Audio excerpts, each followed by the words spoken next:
If there was one exercise that I feel like I was force-fed throughout my kettlebell journey and that I, in turn, did to my clients, especially early on, it was the kettlebell get-up.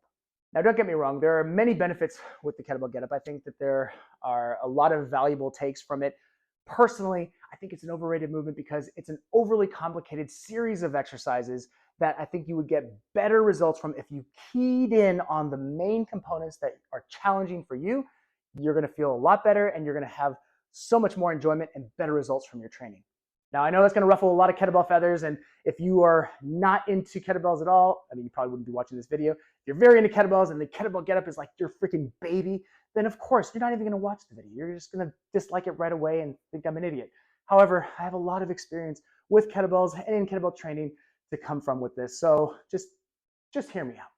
What I like to do is I like to piece it apart, take it apart, just break it apart and find the key components that I personally want to work on. So that's why I'm giving you 3 variations that I prefer and I like to use with my clients in lieu of the full getup. And for those of you who were my clients many, many years ago and I forced just the getup for minutes and minutes on end, I'm sorry.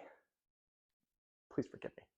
So the first one is a getup press. So what we're going to do is we're going to get into that seated position. So basically step 2 of the full getup.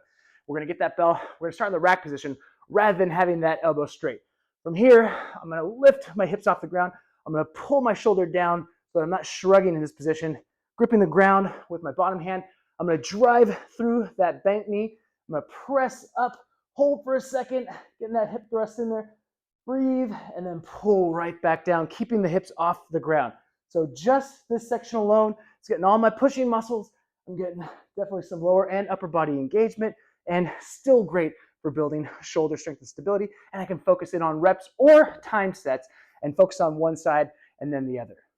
Next one is the getup transition. And I would recommend doing this without weight first and then grab yourself a light one because all we're going to do is we're going to start from that hip thrust starting point.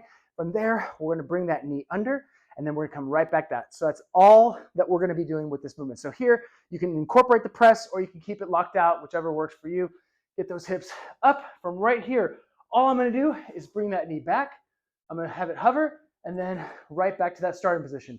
So what I like about this one is we're working some rotational strength, we're working core strength, we're working shoulder stability and strength, and we're also trying to get a lot of body awareness as to where I am in space.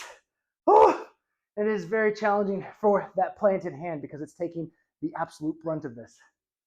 Also my hips. Ooh. Last one is going to be a no hand half kneeling getup. So let me preface this by saying you've got to have the hip mobility to be able to internally and externally rotate so that you can not only get into this position, but you can also have a stable surface, a strong surface to be able to work from.